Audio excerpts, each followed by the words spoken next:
tentang seorang lektor itu dikatakan sudah menjalankan tugasnya dengan baik atau tidak itu apa sih gitu Romo? Oke, baik.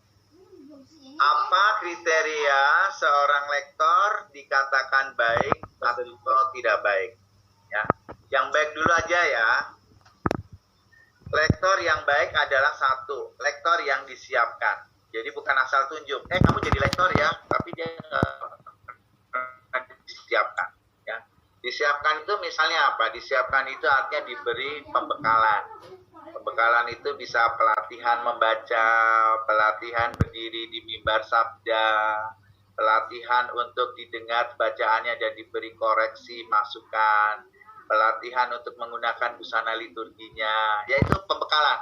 Pelatihan untuk memahami Mazmur, pelatihan memahami kitab suci, membaca dengan baik dan benar kepada umat, pelatihan untuk melihat intonasi, artikulasi, bentuk mulut pada saat dia berada di ambo sabda, dan sebagainya. Itu namanya pembekalan. Lektor yang baik harus dibekali.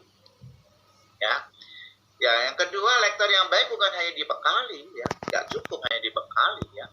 Dia juga harus dilantik, ya. Dilantik itu artinya, saya ini memang disiapkan, maka diberkati, dilantik, dan saya siap untuk menjalankan tugas, ya. Jadi ada sisi pelantikan, karena pelantikan itu berarti bahwa dia siap bertugas untuk jangka periode berapa tahun. Biasanya kan kalau pelayan di Turki itu satu periode kurang lebih 3 tahun dia mengikuti PDDP ya, seperti prodiakon, ya. Mau diperpanjang bisa, tapi kalau tidak ya siap juga untuk tidak bertugas, ya. Jadi siap untuk dilantik. Bukan hanya siap untuk dibekali, bukan hanya siap untuk dilantik, tetapi juga siap untuk diutus. Diutus itu artinya diberi jadwal, ditugaskan, kamu siap ya nanti untuk misa yang tanggal sekian, tanggal sekian, jadwalnya tertulis, jadwalnya ditulis, orangnya diingatkan, ada WA grupnya dan sebagainya. Itu diutus untuk melakukan tugasnya, udah dibekali, udah dilantik, didoakan sama Romo, ya. Sekarang kamu mulai melayani, diutus. Nah, itu 3 langkah itu ya harus ada gitu ya. Nah, sekarang kalau sudah ada tapi dalam perjalanannya nggak berjalan sesuai dengan ekspektasi atau sesuai dengan harapan. Misalnya, sudah diutus, sudah dibuat jadwalnya, orang ini sering bolong-bolong gitu ya. Wah, udah dikasih tugas, misalnya yang pertama ya dia selalu nolak. Rumah saya kan dekat, jadi kalau saya bisa ya saya dikasih yang jam siang aja, jangan yang jam pagi. Jam pagi kan saya nggak bisa bangun pagi ya. Milih-milih nih tugasnya gitu ya. Nah, lektor yang baik itu tidak pilih-pilih gitu ya. Apa yang ditugaskan ya dia bertanggung jawab karena dia siap untuk diutus. Kalau dia berhalangan, dia siap untuk cari ganti.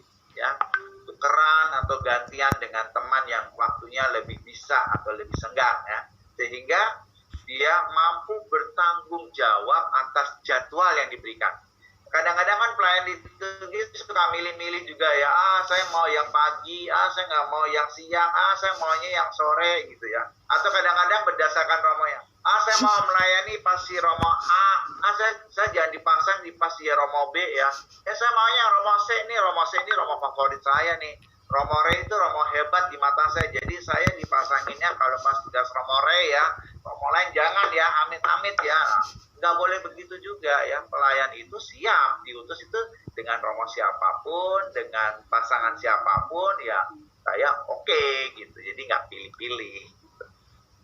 Nah, sekarang yang tidak baik berarti kebalikannya yang dari tadi ya.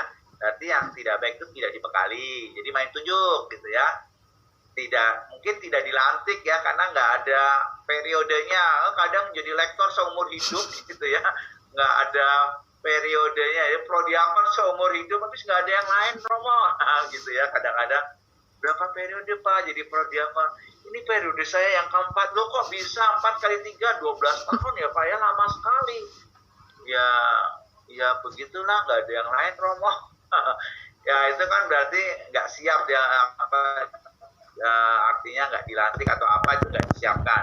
Lalu juga dalam perutusan ya nggak pilih-pilih jadwal, ya nggak pilih-pilih orang. Kita melayani Tuhan, bukan melayani seseorang atau melayani pengen dekat dengan seseorang, tapi kita mau melayani Yesusnya yang saya layani, ya.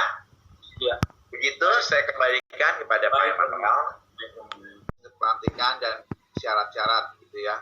Kalau di paroki saya terdahulu dan di Dekanat Tangerang, misalnya Tangerang 2, itu syarat seorang lektor itu harus sudah pembekalan ya. Pembekalannya itu 5 sampai 6 kali pertemuan gitu ya. Setelah itu selesai pembekalan, kemudian ada sertifikat. Nah, sertifikat itu ada syaratnya. Syaratnya kalau hanya absen 1 kali masih boleh dapat sertifikat. Ya, dapat sertifikat. Artinya dia minimal harus datang antara 90% sampai 100%. Dia dapat sertifikat. Nah, sertifikat itu menjadi syarat juga misalnya untuk dia bisa dilantik ya. Dilantik, nanti akan ada latihannya, tapi prinsipnya dalam pelantikan itu dimasukkan di dalam salah satu perayaan Ekaristi di hari Minggu, lalu setelah homili ada dialog tanya jawab antara imam dan calon-calon lektor tersebut untuk mewartakan kabar gembira, sanggup nggak untuk menjadi pewarta yang baik dan sebagainya. Ya, kami sanggup. Lalu ditutup dengan pemberian kitab suci ya. Bisa juga ditambah aksesori lain, kadang-kadang kalung atau samir untuk lektor dan sebagainya ya. Lalu setelah selesai ya udah, kemudian bergabung lagi dalam Ekaristi dengan melanjutkan doa umat, liturgi Ekaristi dan sebagainya. Simpel saja seperti itu ya. Nah, lalu tentu saja di dalam surat tugasnya itu mereka disebut akan menjadi lektor dalam periode sampai tahun berapa. Biasanya periodenya mengikuti seksi liturgi, lamanya biasanya 3 tahun. Nanti ada pergantian lagi 3 tahun dan sebagainya. Kurang lebih seperti itu. Ya. Baik, terima kasih. Baik Romo, Bapak Ibu. Pandemi ini lektor dan pemazmurnya sebaiknya nggak banyak orang ya, 1 orang ya. Mengapa 1 orang?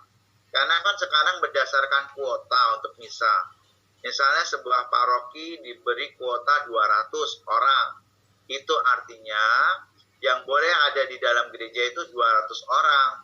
Baik umat, imam maupun pelayan liturgi. Nah sekarang kalau pelayan liturginya semakin banyak, berarti mengurangi jatah kuota umat. Misalnya, istinarnya seharusnya bisa cuma 1. Ini karena ada 6, berarti nanti umat berkurang 6 orang. Gitu ya. Lektornya harus dan pemazmur sebetulnya biasanya di masa pandemi cuma 1 orang. Ini karena lektor bacaan pertama ada, lektor bacaan kedua ada, pemazmur sendiri ada, lalu ahli pengantar Injil ada, jadi ada 4 orang. Nah, itu berarti kan mengurangi kuota umat. Akhirnya jatah umat semakin lama semakin sedikit, padahal 200 itu adalah untuk semuanya. Maka ya saya pikir di masa pandemi ini ya nggak apa-apa baik lektor maupun mazmurnya digabung seperti itu supaya kita tidak mengurangi kuota yang sangat terbatas itu untuk umat bisa mengikuti misa offline.